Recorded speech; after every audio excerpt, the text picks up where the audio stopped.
Have you ever stood next to someone at a work event, same age, similar background, similar starting point, and wondered how they ended up so far ahead? Not louder, not luckier, just different somehow. Like they were playing the same game by completely different rules. And the frustrating part is, you can't quite put your finger on what they're doing differently. They're not working 20-hour days, they're not taking wild risks, they just seem calm, settled, like they know something the rest of the room doesn't. I'm Phil, and I want to tell you a story about two people, not fictional characters with perfect lives, but the kind of people you've absolutely met before. Maybe you work with one of them, maybe you grew up with one of them, maybe, if you're honest with yourself, you are one of them, and you're only just starting to figure out which one. Marcus and Elena started at the same mid-sized marketing firm on the same September morning. Same onboarding group, same starting salary, same cheap coffee from the same office kitchen. They were friendly, ambitious, and equally excited about what was ahead. If you'd looked at them that first week, you wouldn't have picked a winner. They seemed equally matched in almost every way. But from the very first paycheck, something was different. Not dramatically different, not in a way anyone would notice, just quietly, fundamentally different in the way that only reveals itself years later.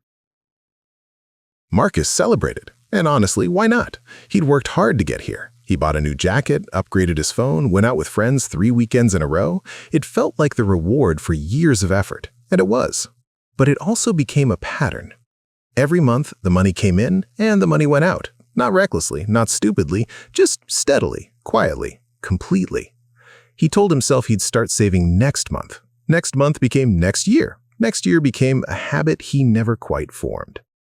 Elena, on the other hand, did something that looked almost boring. She sat down with a notebook, an actual paper notebook, and divided her salary into 3 columns: needs, investments, everything else. The everything else column was the smallest. The investments column was non-negotiable, treated exactly like rent. She automated a transfer the same day her paycheck landed, so she never even felt the money leave. Out of sight, out of reach, quietly growing. Nobody at work knew this. Why would they? It wasn't something she talked about. There was nothing to see on the surface. She dressed neatly, but simply. She drove a reliable, unremarkable car. She brought lunch to work most days, not because she couldn't afford to eat out, but because it genuinely didn't matter to her. She had no interest in performing financial comfort. She was too busy actually building it. A year passed. Marcus had great stories: the trip to Barcelona, the new apartment upgrade, the birthday dinner at the restaurant everyone was posting about. His life looked full, and in many ways it was. He was happy, social, present. People liked being around him. But underneath all of it, nothing was building. Every month started from zero. Every unexpected expense, even a minor one, created a low hum of stress. He wasn't broke, he wasn't irresponsible, he was just permanently even. Elena, meanwhile, had quietly accumulated something real. Not a fortune, not yet, but a foundation. A small index fund that had grown modestly but consistently. A savings buffer that meant a car repair or a medical bill didn't derail her month. And most importantly, a habit, more valuable than any single investment, of making her money move before she could spend it. She had stopped having to think about it. It just happened, automatically, reliably. Then came the moment that revealed everything that had already been building beneath the surface. The company announced a reorganization. 3 senior positions were being eliminated. One of them belonged to Daniel, a man who had been with the firm for 28 years. 28 years of loyalty, expertise, and institutional knowledge that the company had relied on daily. He walked in on a Tuesday morning, same as always, and was handed a severance letter and a box for his belongings. By noon, he was gone. People who had assumed their positions were permanent suddenly felt the ground shift beneath them. Marcus panicked quietly. He sat at his desk that afternoon and did the math for the first time in years. If the same thing happened to him tomorrow, he had maybe 6 weeks of runway. 6 weeks before real, serious problems began. 6 weeks between his current life and genuine financial crisis. The number sat in his chest like something cold. Elena felt something too when she heard the news, but it wasn't panic. It was a quiet, almost sad confirmation of something she had understood for a long time. She had already assumed this could happen. Her investment buffer, her automated savings, her deliberately low fixed expenses, all of it suddenly looked less like excessive caution and more like basic, obvious wisdom. That evening, Marcus opened a savings account for the first time. 6 months later, both Marcus and Elena received the same offer, a promotion to a senior role at a competing firm. 40% salary increase, better title, more visibility across the industry. Marcus said yes within 24 hours. Of course he did. More money, more status, a better story to tell at dinner. It felt like the obvious move, the exciting move, the move that made sense. Elena asked for a week to think about it. She came back with questions that genuinely surprised the recruiter.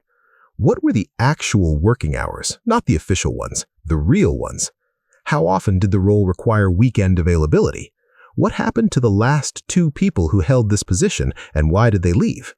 Was there any flexibility on project selection after the first year? The recruiter paused several times, slightly thrown. These were not the questions candidates usually asked. After her week, Elena declined. People thought she had made a serious mistake. Marcus thought she was being overly cautious, maybe even a little self-defeating.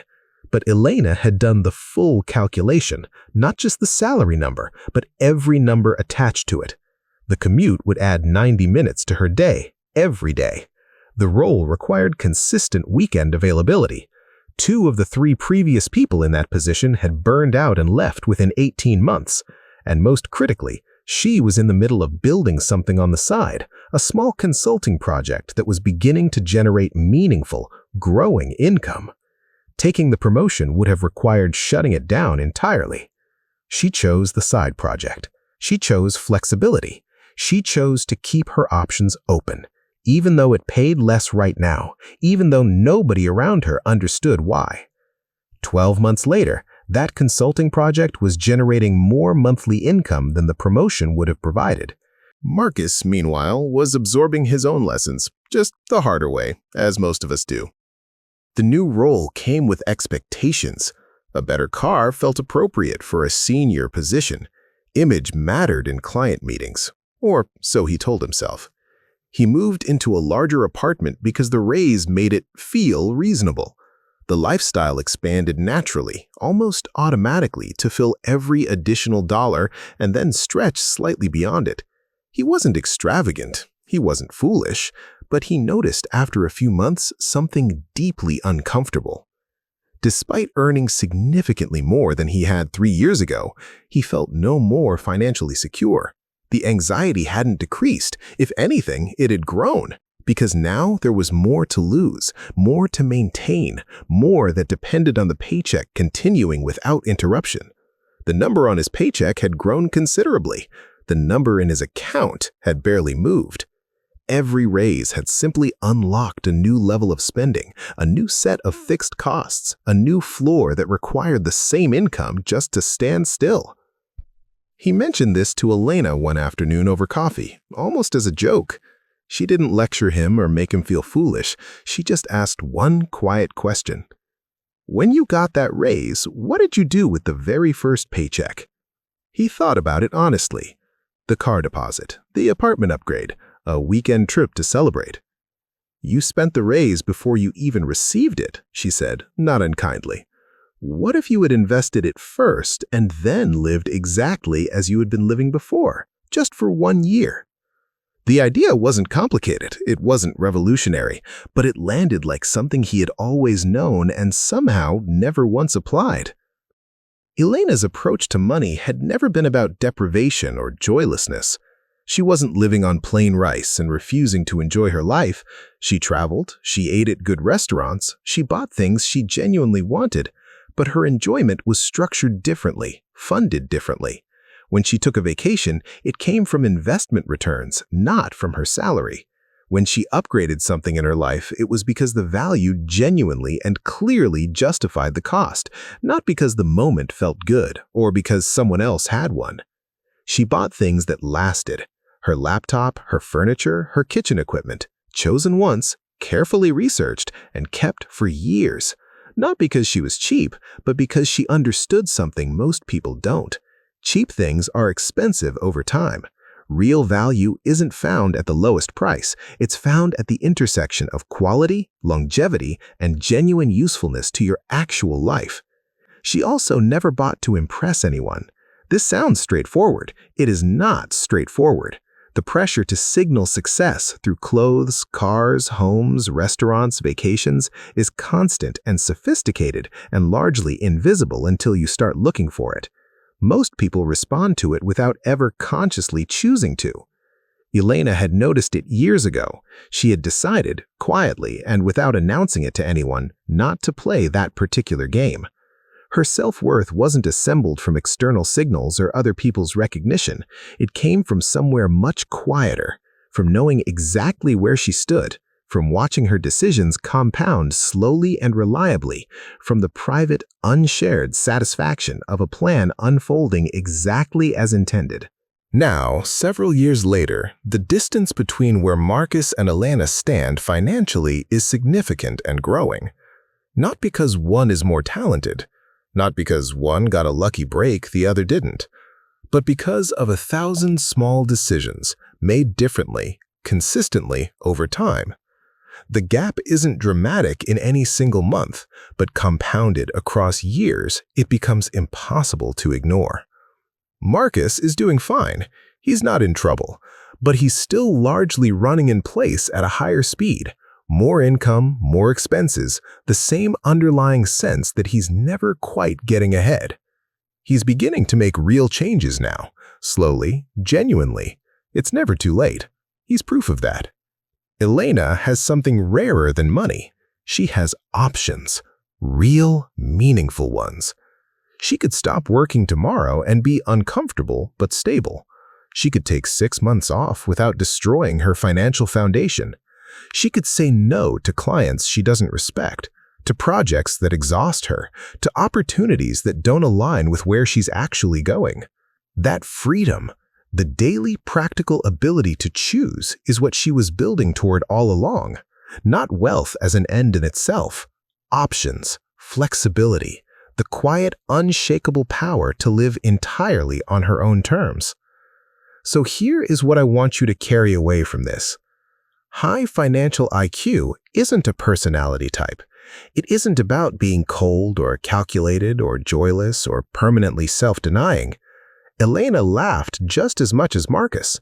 She enjoyed her life fully. She just asked different questions before making decisions. Does this serve my actual goals?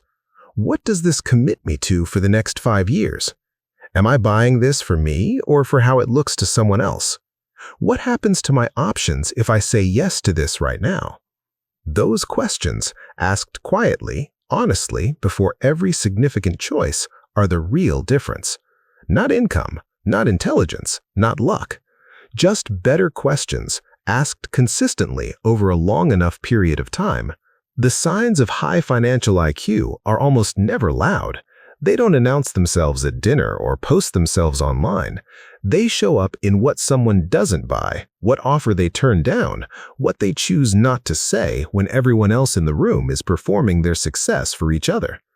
They compound in the background, slowly, invisibly, and then one day, years from now, the results become impossible to ignore, and everyone around them wonders what their secret was. There was no secret. There were just better questions, asked earlier and answered honestly. The question for you isn't whether you recognize these patterns. You do. The question is, when are you going to start using them?